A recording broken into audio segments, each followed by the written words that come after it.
네, 아멘. 하나님께서 우리에게 주시는 말씀은 사도행전 2장입니다. 사도행전 2장 교독하면서 나아가겠습니다. 같이 읽어봅시다. 제가 먼저 읽겠습니다. 오순절이 되자 그들은 모두 한 곳에 모였다.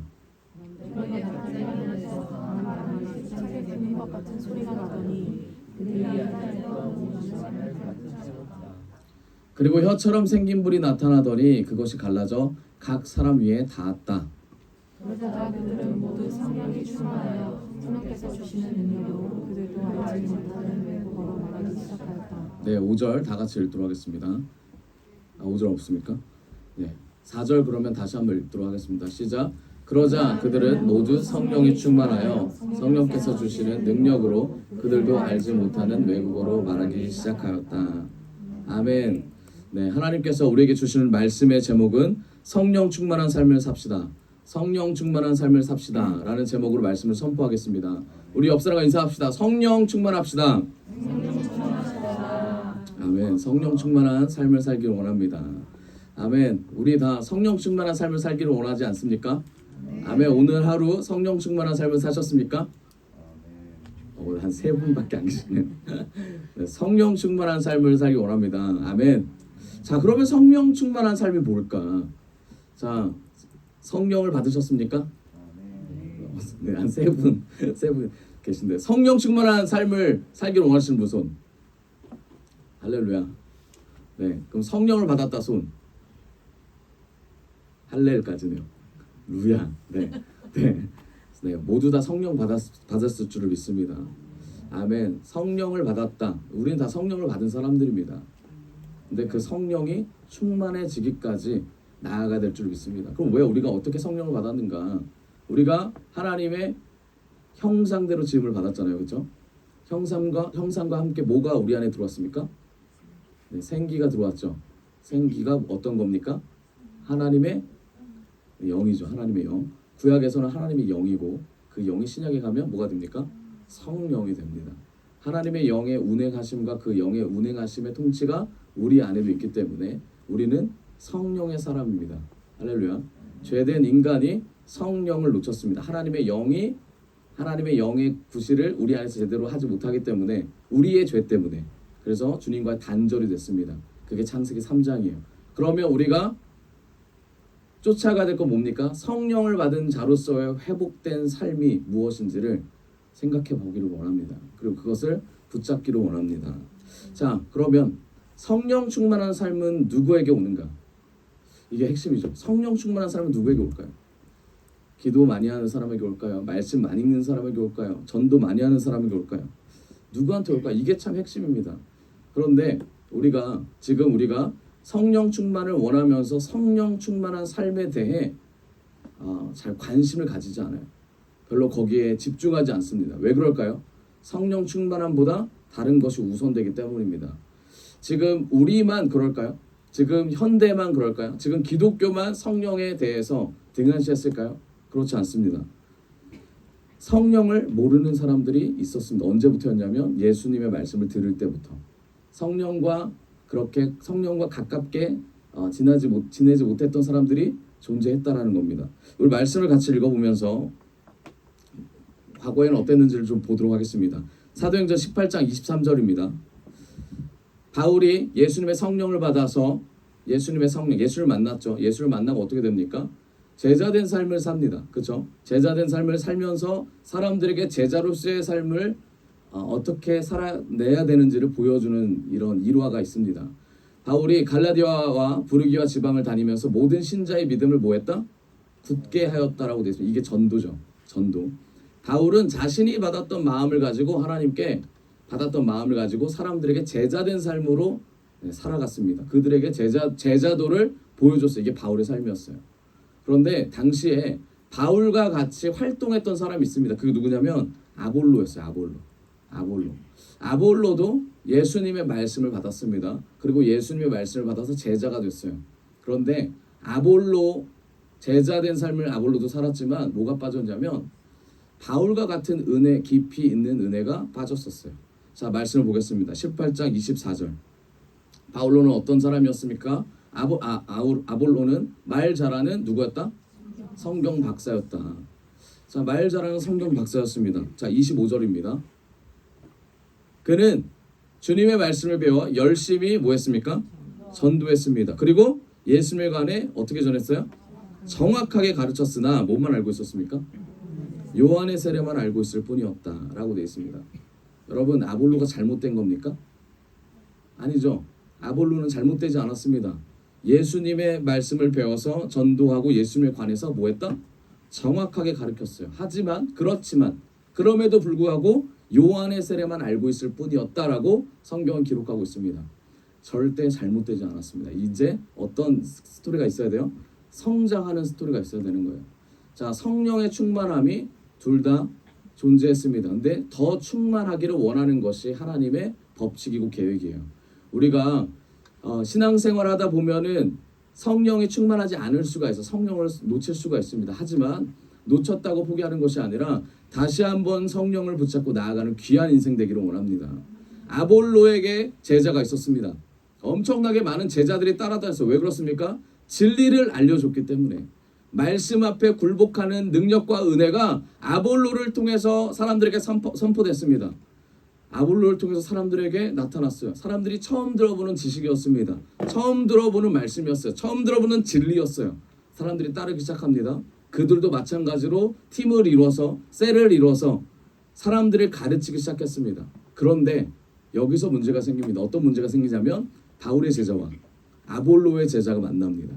그럼 어떤 일이 일어날까요? 아볼로와 바울의 대화가 되잖아요. 그렇죠? 대화가 되는데 누가 더 깊어요? 바울 쪽이 더 깊겠죠. 그래서 바울이 그걸 보고 물어봅니다. 그게 사도행전 19장이에요. 19장 이후에 아볼로가 고린도에 있을 동안 바울이 에베소에 오게 됩니다. 그리고 신자들을 만나요. 그 신자들이 방금 말씀드렸던 아볼로파라는 거예요. 아볼로를 통해 예수를 믿는 사람들. 아볼로를 통해서 그리스도를 받은 사람들이 19장 이후에 나옵니다. 그런데 그들을 향해서 바울이 질문해요. 어떤 질문을 하냐면 얘네들이 예수를 믿는데 그 예수의 본질을 제대로 알고 있는지에 대한 의문이 생기기 시작합니다. 그러면서 이런 질문을 합니다.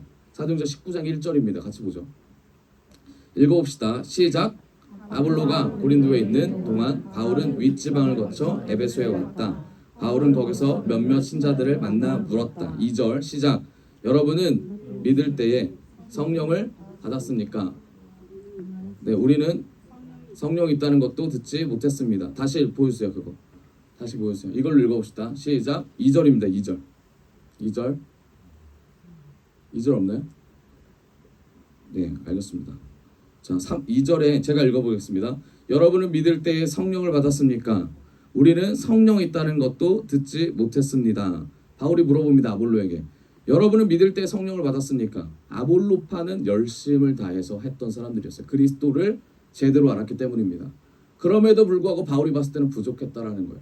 그럼에도 불구하고 제대로 알고 있음에도 불구하고 뭔가가 부족했다. 왜 그랬을까요? 이게 핵심이에요. 왜 그랬을까요? 그들도 그리스도를 전파하고 그들도 그리스도의 삶으로 살려고 하는데 왜 그들을 보며 바울은 당신은 성령을 받았습니까? 라는 질문으로 시작했을까요?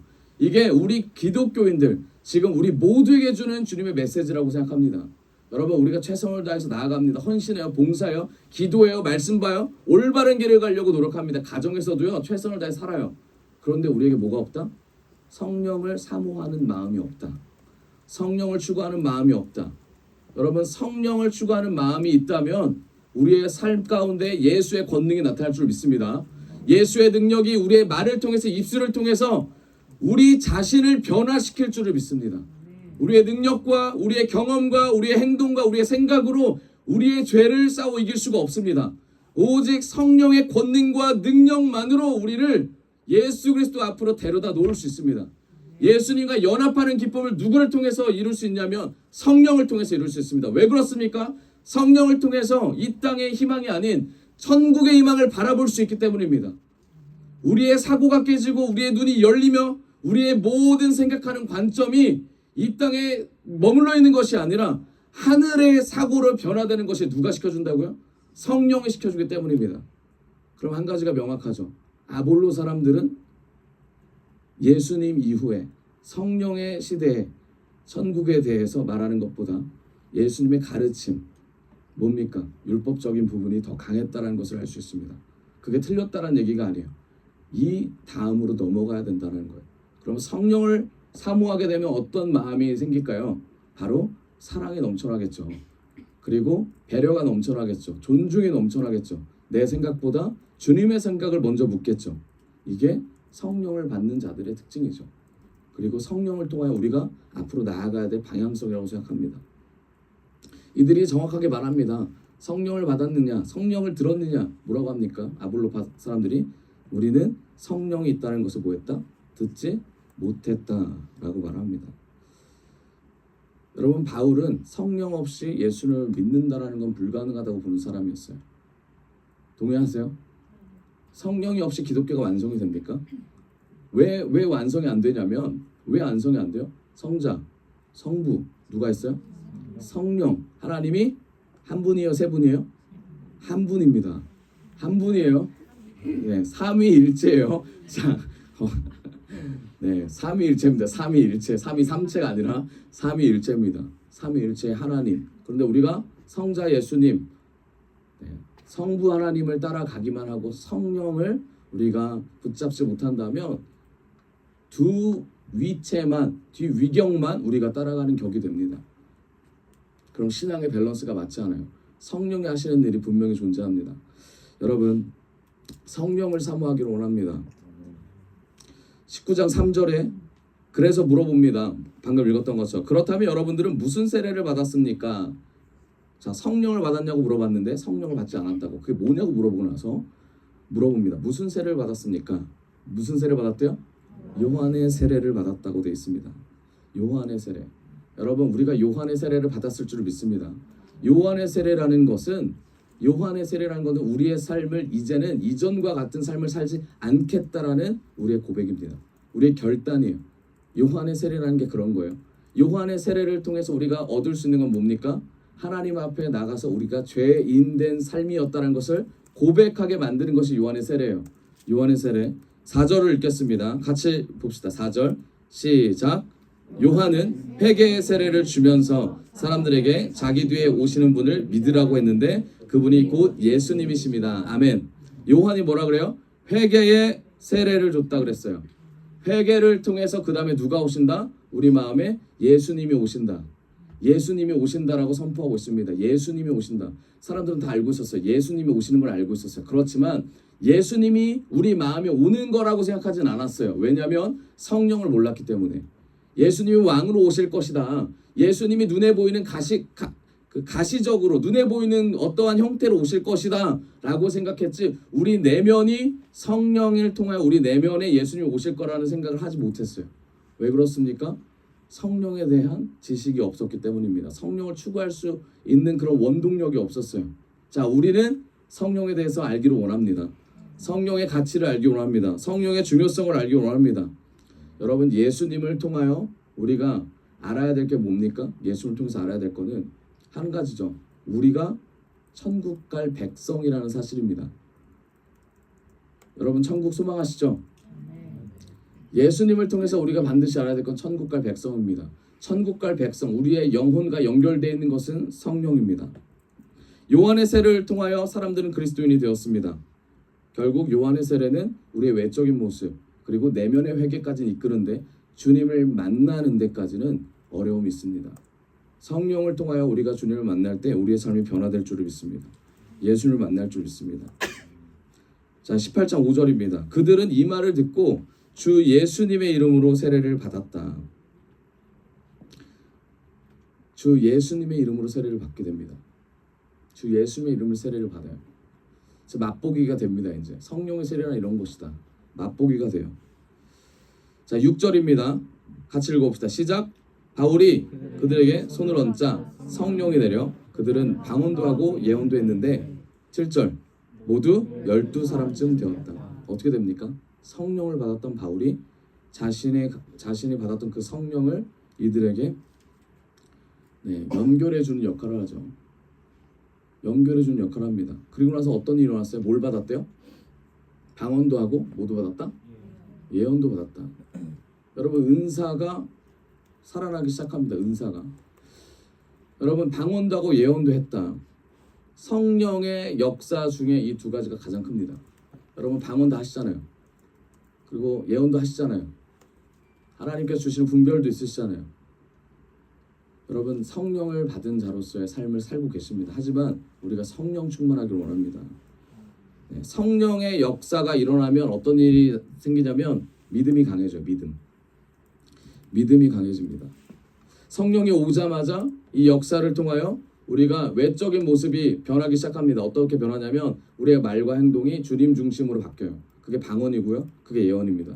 그리고 나서 우리의 믿음이 깊어지기 시작합니다. 믿음이 깊어진다는 얘기가 뭐냐면 성령이 존재하는구나. 내가 예수님의 자녀구나. 내 삶에 예수님이 차지하시는구나. 내 삶의 중심이시구나. 이게 마음속에 깊어지기 시작하면 천국을 보는 눈이 달라집니다. 성령을 받고 나서 성령을 추구하는 그 사람의 삶이 어떻게 바뀌어지냐면 하나님과 연합하는 데에 집중을 합니다. 하나님과 연합하는 데 집중한다는 건 어떤 의미냐면 천국에 관심이 생긴다는 의미입니다. 여러분 천국에 관심 있으세요? 천국 가기를 원하세요? 왜 이 성령과 천국에 연결되냐면 요한복음 3장 5절입니다. 같이 보죠. 요한복음 3장 5절. 같이 볼까요? 시작. 예수께서 대답하되 진실로 진실로 내게 이르노니 사람이 물과 성령으로 나지 아니하며 하나님의 나라에 들어갈 수 없느니라. 아멘. 물과 성령으로 나지 아니하며 하나님 나라에 들어갈 수 없다 라고 예수님께서 말씀하십니다. 하나님의 나라와 성령과의 관계를 요한복음 3장 5절을 통해서 말씀하십니다. 구원받기 위해서는 뭐예요? 그러면 성령을 받아야 된다 그래요. 성령을 받는다라는 걸 다른 말로 하면 뭡니까? 거듭난 은혜예요. 거듭난 은혜. 그러면 아까 말씀드렸듯이 모든 사고와 모든 체계가 바뀐다라는 얘기입니다. 물과 성령. 물은 뭡니까? 회개하는 세례를 통해 회개하는 영이 들어오는 게 물이에요. 물의 의미입니다. 세례 요한을 통해서 받았던, 침례 요한을 통해서 받았던 그 스토리가 이 물로. 그 다음 뭡니까?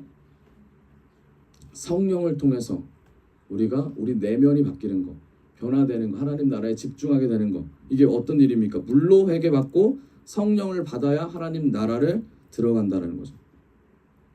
로마서 8장 9절입니다. 로마서 8장 9절 같이 읽어볼게요. 시작. 만일 거하시면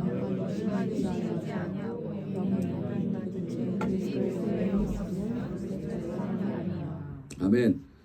네, 그리스도의 영이 없으면 그리스도의 사람이 아니다. 육신에 있지 않고 영에 있다라고 말합니다. 육신의 일이 아닌 영의 일을 생각한다는 얘기예요. 영의 일은 뭡니까? 주님을 만나고 주님을 믿고 주님의 뜻대로 나아가고자 하는 거. 내가 할 수 없다. 누가 할 수 있다? 성령을 통해서 할 수 있다. 여러분 이거 굉장히 심각한 문제고 중요한 문제예요. 내가 할 수 없는 거를 누군가 할 수 있다라고 말해주는 겁니다. 그게 영적인 얘기라는 거예요. 우리가 죽으면 어디 가요? 천국에 가요. 아니면 지옥을 가던가. 둘 중에 한 곳을 가는데 천국 가는 백성으로서 그 천국이 어떤 것인지를 사모해야 된다라는 것이 성경의 말씀입니다. 그 천국을 사모하다 보면 우리가 사는 삶이 하나님이 원하시는 삶인가 그렇지 않은가를 구분지으면서 나아갈 수 있습니다. 물론 우리가 제대로 살지 못할 때가 있죠. 그렇다고 좌절하고 낙심하고 쓰러지라는 얘기가 아니라 그걸 통해 주님과의 연합에 내가 적신호가 있구나. 내가 하나님과 연합하는데 내가 영적인 부분이 잘못됐구나. 말씀에 그리고 믿음이 그렇게 나에게 없구나를 인식하는 순간 어떤 일이 일어납니까? 더 하나님의 말씀을 사모하게 됩니다. 이게 하나님이 우리를 지을 때 만드신 이 스토리예요. 하나님이 우리를 지을 때 만드신 내용들이에요. 자, 무언가를 욕망을 가지고 무언가를 추구하고 무언가를 얻고자 하는 마음이 원래는 하나님을 추구하는 마음이었어요. 이게 영적인 마음이라고요. 하나님께 다가가고 싶은 마음이 우리 안에 심겨졌다고요. 아무것도 안 하는 게 아니라. 그런데 이것을 누가 교묘하게 만드냐면 사단이 하나님께 나아갈 것을 바꿉니다. 다른 걸로 유혹을 해서 하나님께 나아갈 마음을 사단이 그 마음을 흩으세요. 그럼 하나님께 나아가는 마음은 뭐예요? 하나님이 계신 천국, 하나님이 계신 곳, 하나님이 말씀하시는 거, 하나님이 원하시는 거, 집중하시는 거 집중하지 못하게 만드는 것이 사단이라는 거예요. 이게 되게 단순해 보이고 간단해 보이지만 여기에 관심을 가져야 내 영이 깨서 성령의 충만함을 얻는다고요. 성령의 충만을 얻는다는 의미가 내 천국 나와 하나님 관계 가운데 천국 인생을 사는 거라고요. 이게 선포가 안 되고 이게 내가 믿어지지 않으니까 성령과 상관없는 성부 예수님과 성자 하나님, 물론 이것도 중요하지만 이것도 상관없이 그리스도인들이 삶을 산다라는 거예요.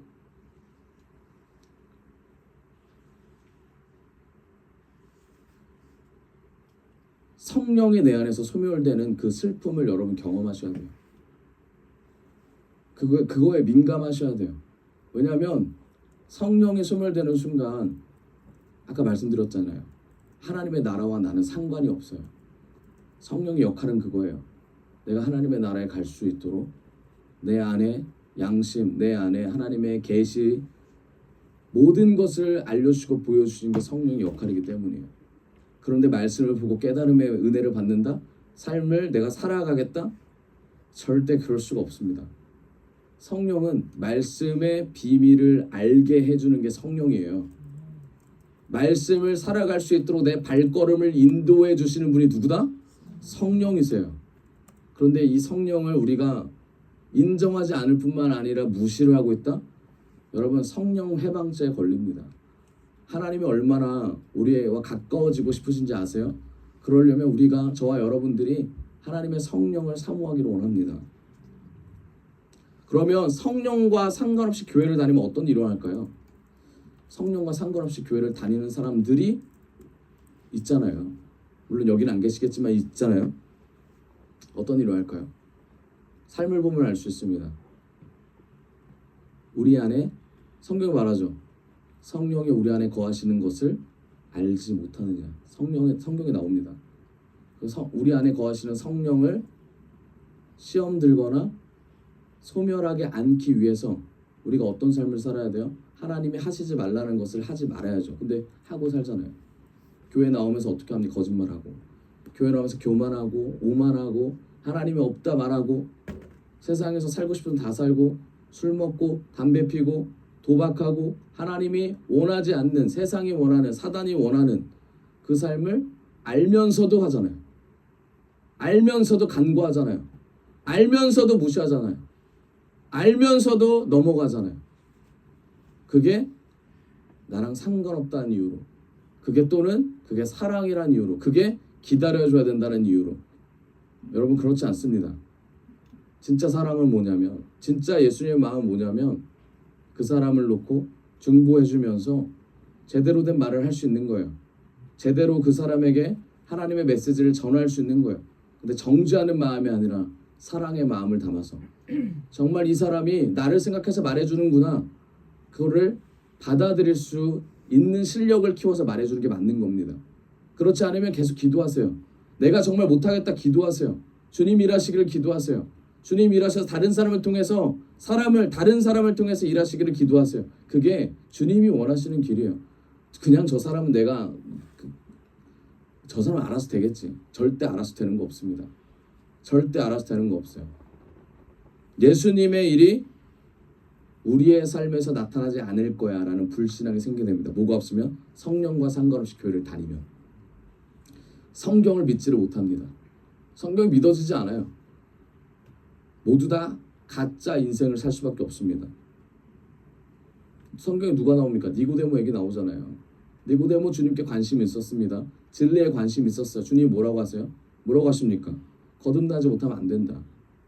거듭나야 한다라고 말씀하십니다. 아까 말씀드렸죠. 거듭남이 뭡니까? 성령을 받아야 돼요. 니고데모는 몰랐어요. 그거에 대해서. 억지로 할 수 없다는 얘기예요. 주님과 가까워지는 거 억지로 할 수 없다는 얘기입니다. 성령 받기를 힘쓰고 옆 사람도 성령 받기를 도와줘야 돼요. 바울처럼. 아볼로에게 안수한 바울처럼 질문을 해야 돼요. 너 정말 잘 믿는데 성령 받았어? 너 정말 잘 믿는데 성령 받았어? 그럼 어떤 일이 일어납니까? 그 사람이 성령을 받는 귀한 역사가 일어납니다. 우리가 아볼로잖아요. 전 아볼로예요. 그럼 뭐라고요? 바울 있는 사람을 시기하고 질투하고 주님 성령 받아 잘 가네, 그게 아니에요. 나도 저 은혜를 받기를 원합니다. 나도 성령이 없어요. 내가 성령을 잘 몰라요. 제가 세례는 받았는데요, 성령이 없어요. 제가 사랑은 있는데요, 말을 잘 못해요. 제가 은혜는 있는데요, 이 은혜를 계속 까먹어요. 어떻게 하면 좋을까요? 당신의 장점이 너무 부러운데 그 장점이 저도 있었으면 좋겠어요. 하나님의 축복을 받으셨는데 그 축복이 너무 귀한데 저도 그 축복이 있었으면 좋겠어요. 저는 이게 성령을 받는 자의 태도라고 생각합니다. 성령을 쫓아가는 자의 태도라고 생각해요. 야, 너는 네 잘난 대로 살아. 난 내 잘난 대로 살게. 그래, 넌 축복 받았지. 그래, 난 언젠가 받겠지만, 못마땅하지만 그래도 내가 이런 마음이 아니라, 하나님, 저 사람이 받은 축복을, 성령의 은혜를 저도 받기를 원합니다. 성령을 받게 되는 순간 내 영이 잘 됩니다. 할렐루야. 내 영이 잘 되는 순간 내 육이 잘 됩니다. 육이 잘 되지 않는 이유는 성령과 상관없는 삶을 살기 때문이에요. 이거 명확합니다. 하나님의 나라는 먼저 그의 나라와 그의 의를 구하라. 마태복음 6장 33절. 이거를 구하지 않는다라는 것은 내 삶에서 하나님의 나라가 나타나지 않는다라고 선포하는 것과 같은 거예요. 성경은 진리를 말하고 있어요. 그런데 우리는 진리를 왜곡합니다. 왜곡해서 나는 하나님 나라를 구하고 있어. 여러분, 아닙니다. 고난에 참여하는 자들, 어떤 고난에 참여할지를 우리가 잘 알고 있어요. 나를 위한 고난인지 주를 위한 고난인지 내 영혼이 너무 잘 알고 있습니다. 너무 잘 알고 있어요. 그런데 주를 위한 고난이라고 속여요. 나를. 누가? 내 안에 있는 주님이 아니요. 내가 쫓아가는, 내 죄성이 쫓아가는 사단이 나를 속입니다. 내 귀를 막아요. 그럼 어떻게 해야 돼요? 쳐내야죠. 말씀으로 쳐야죠. 예수님처럼. 성령을 지키십시오. 성령을 소멸하지 않도록 하시고 근심하지 않게 하십시오. 내 말을 지키시고 내 눈을 지키시고 내 마음을 지키십시오. 그러면 우리가 하는 모든 것이 신령과 진정으로 예배를 드리게 됩니다. 그의 나라와 그의 의를 구하는 그 자세가 어떤 건지 우리가 하나님 앞에서 그 자세를 잡기를 원해요.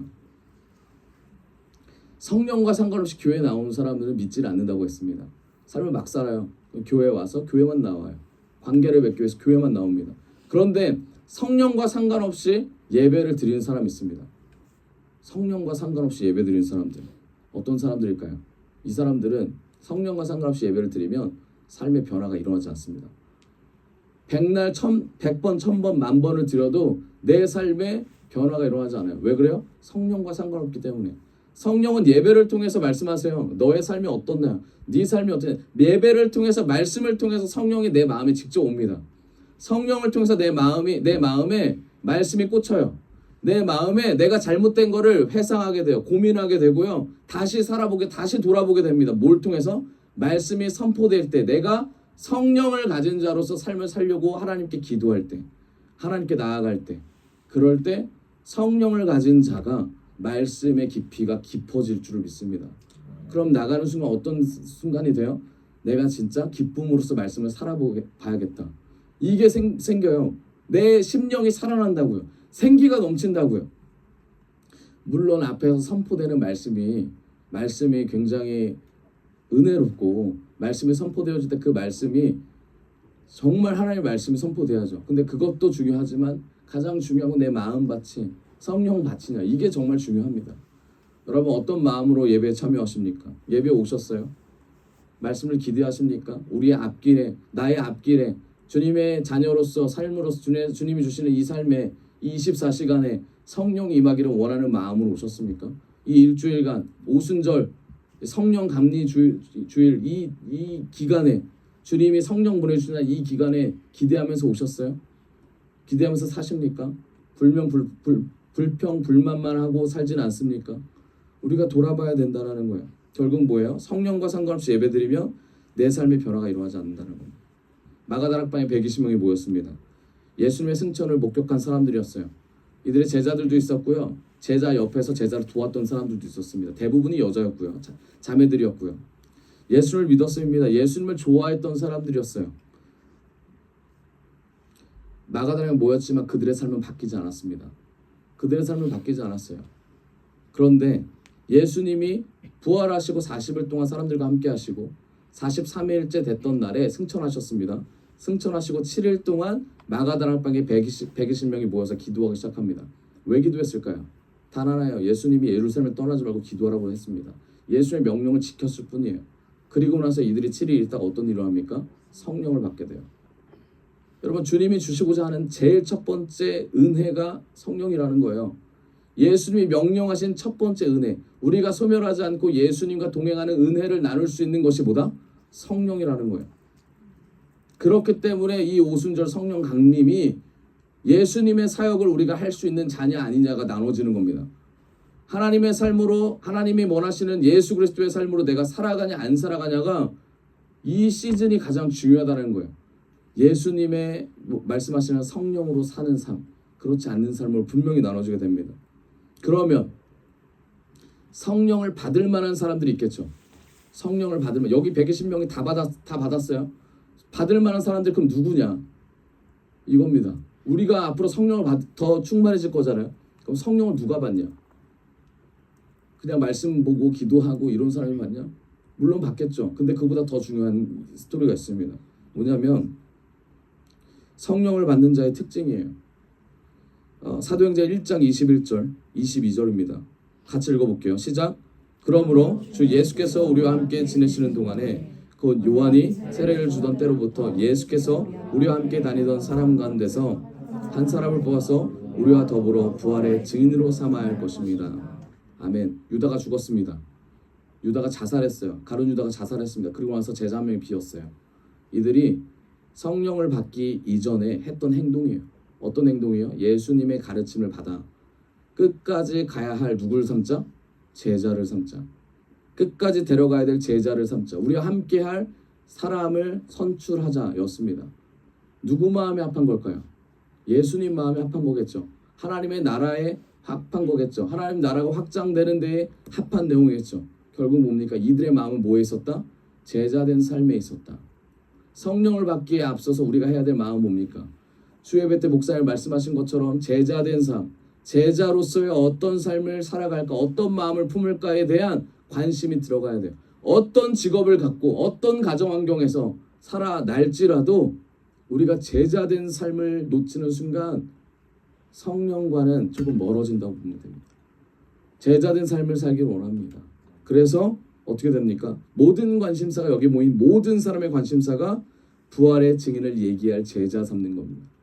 예수님께 초점 맞춰 있었습니다.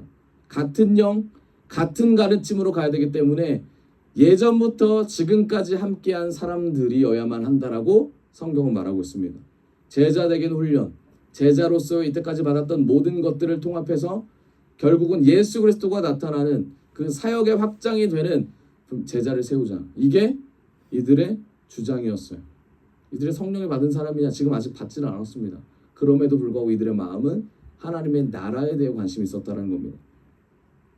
그리고 나서 어떤 일을 하냐면 사도행전 1장 24절입니다.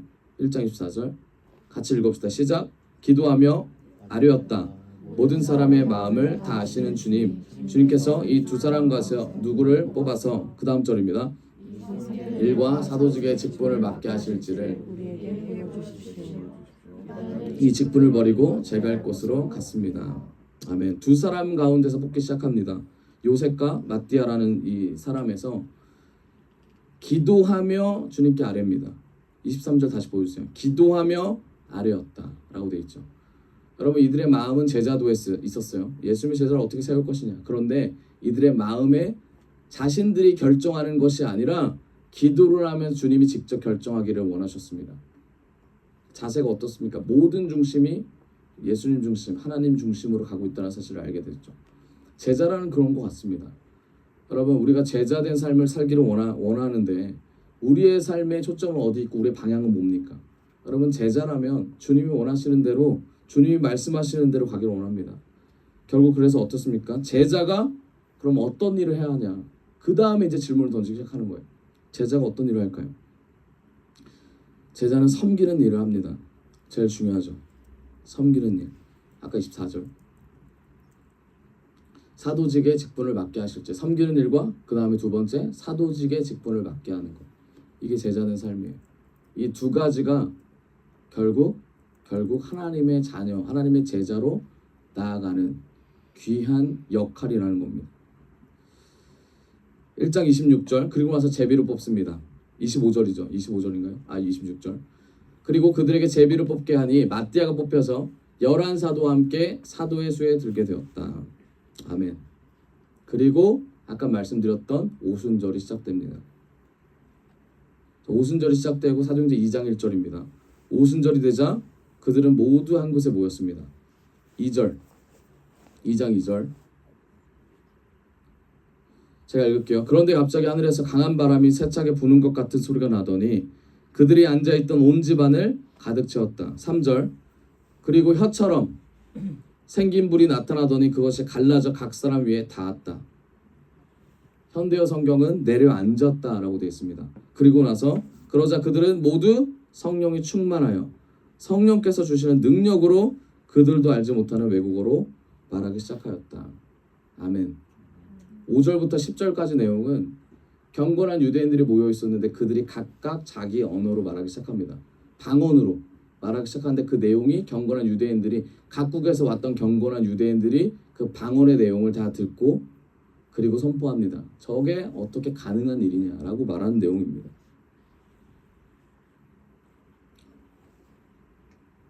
12절입니다. 12절 있어요? 네. 그들은 모두 놀라고 당황하여 이것이 어찌 된 일인가 하고 서로 물었다. 여러분 성령이 임하고 나서 사람들이 변하기 시작합니다. 변하기 시작해요. 아 저게 성령이구나. 아 저게 달라졌구나. 놀랍다.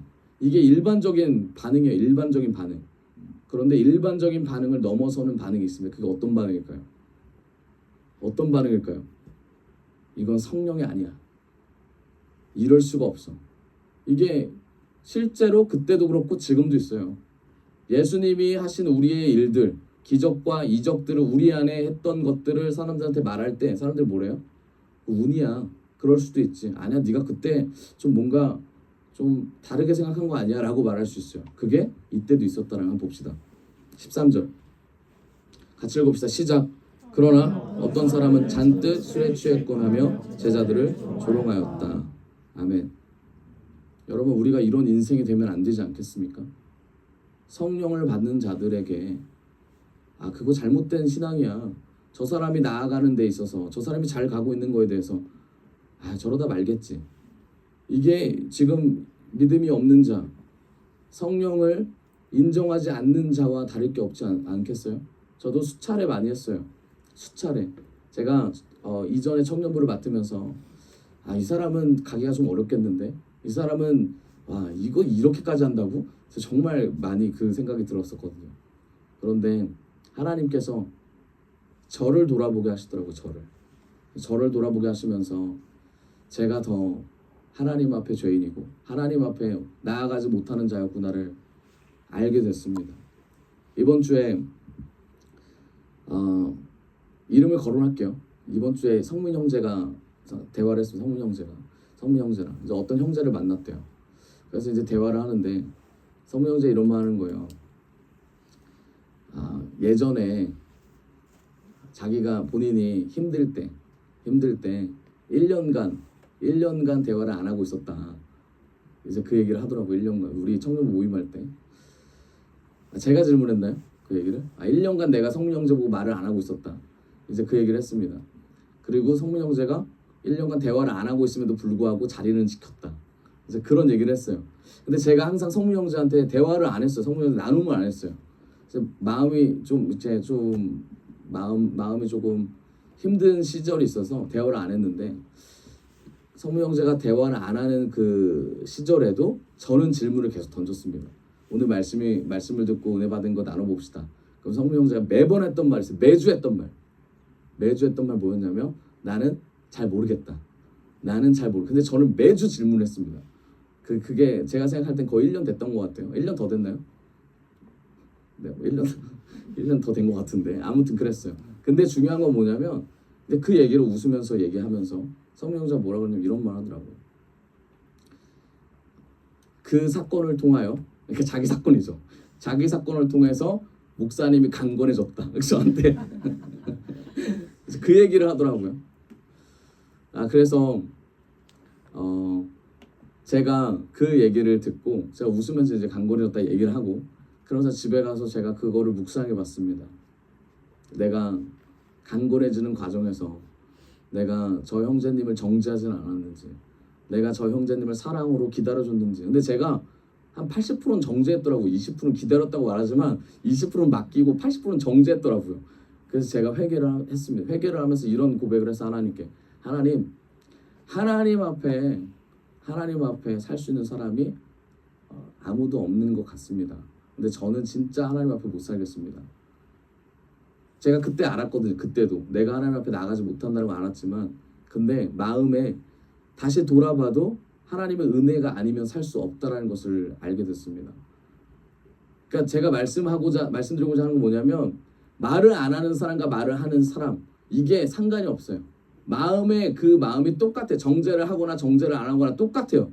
말을 하냐 안 하냐, 결국 내 안에서 나타나는 건 뭐예요? 죄라는 거예요. 내 안에서 나타나는 건 저 사람보다 우월하다라는, 또는 저 사람이 잘못되니까 더 나아가고자 밀어주는 영적인 교만에서 시작하는 마음이 있다라는 거예요. 여러분, 우린 다 낮은 사람이에요. 하나님께서 성령을 통해서 우리에게 은혜를 주지 않았다면 우리는 아무것도 할 수 없는 사람입니다. 아무것도 할 수 있는 사람이 아니에요. 정말 아무것도 할 수 없습니다. 정말 아무것도 할 수 없어요. 내면의 변화, 여러분, 성령을 통해서 내면의 변화 절대 할 수 없어요. 성령이 아니면 할 수 없습니다. 외적인 변화, 저 많이 노력해봤거든요. 안 돼요. 외적인 변화, 여러분 태어날 때 내가 180 이상, 170 이상 크고 싶어 마음 가지고 태어난 사람 있어요? 없어요. 태어나 보니까, 자라 보니까 이거잖아요. 내가 변할 수 있는 게 아니에요. 결국 뭡니까? 결국은 모든 것이 하나님의 계획 안에 있었다라는 거예요. 그럼 우리는 뭘 해야 돼요? 굴복해야 돼요. 내가 할 수밖에 없다. 성민 형제님이 저한테 강건해지는 시간이지 않았습니까? 라고 물어봤을 때 그 시간이 그렇게 하나님이 이끄셨지만, 만약에 또 다른 분이 와서 지금 시즌부터 제가 1년 동안 또 이런 상황이 일어난다, 저 또 그럴 거예요. 제 마음이. 제가 성령을 쫓아가고 성령을 받아서 내가 다시는 이 죄를 안 져야지, 그렇지 않아요. 똑같은 일이 발생한다는, 똑같은 일이 발생한 이 상황에서 내가 저번에 이걸 이겨냈으니까 이번에 이겨낸다? 절대 그렇지 않습니다. 왜냐하면 그럴 수밖에 없게 우리는 창조됐어요. 우리는 만들어졌어요. 여러분, 성령을 소멸하지 않기를 원합니다. 그러려면 성령을 붙잡으십시오. 계속 붙잡으십시오. 예수님의 제자 중에 야고보가 있죠. 예수님의 동생이죠. 예수님의 동생이 예수님을 인정하지 않았어요. 아시죠? 예수님 잘 인정하지 않았습니다. 처음에 예수님이 메시아라는 걸 인정하지 않았어요. 그런데 야고보서 누가 썼어요? 야고보가 썼어요. 야고보가 예수님 부활 사건을 통해서 마가다락방에 있었던 사람이 야고보가 성령을 받았습니다. 성령을 받고 나서 야고보가 뭐라고 야고보서 썼냐면, 예수 그리스도의 종 야고보는이라고 썼어요. 여러분, 이게 우연인 것 같아요? 절대 아니에요. 성령을 받게 되면 예수 그리스도의 종이 될 수밖에 없습니다. 예수님이 마음에 들어오실 수밖에 없어요. 품을 수밖에 없어요. 나이가 어떻든 적든 상관없어요. 예수님을 만나고 예수님 앞에 성령이 충만하게 되면 그 비밀을 깨닫게 됩니다. 성령이 충만하지 않으면 그러면 어떻게 돼요? 인간적인 생각만 하게 돼요. 내 앞길을 생각하고요, 내 비전만 생각하고요, 내 꿈만 생각합니다. 바꿔 말하면 성령이 충만할 때 우리의 비전과 앞길이 다 바뀝니다. 그래서 말씀하시잖아요. 하나님 말씀하시기를, 말세에 내가 내 영을 부어주겠다. 그게 성령이죠. 그리고 모든 육체에 부어주겠다. 자녀들은 예언하고 젊은이들은 환상을 보고 늙은이는 꿈을 꾼다. 내 영을 남종과 여종에게 부어주리니 그들이 예언할 것이다. 하늘에서는 기사를, 아래는 땅에서는 징조를 베풀리니 곧 피와 불과 연기로다. 21절입니다. 누구든지 주의 이름을 부르는 자는 구원을 받으리라. 아멘. 여러분, 참 많은 얘기를 했습니다. 그렇죠? 성령의 힘은 여러분, 우리가 무시하거나, 그리고 성령의 힘은 우리가 알 수 있는 거, 그냥 그 정도로 끝나는 것이 아니에요.